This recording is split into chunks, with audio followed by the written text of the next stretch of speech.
how to measure your windows for perfect custom curtains. Welcome to Atlantis Curtains Dubai. If you're looking to get custom curtains that fit perfectly, you're in the right place.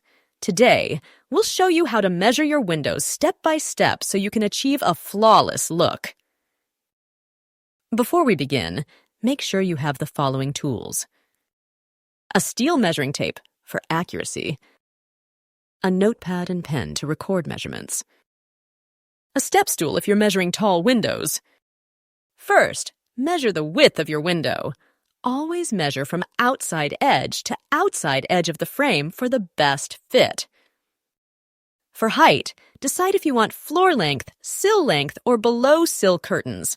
Measure from the top of the window frame to your desired endpoint.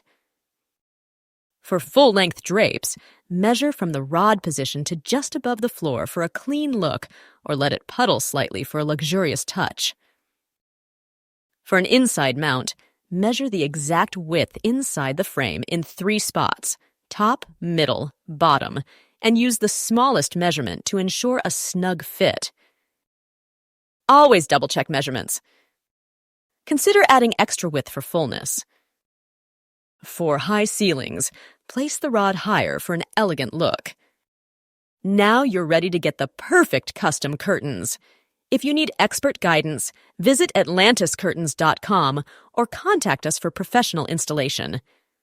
Don't forget to like, share, and subscribe for more interior tips.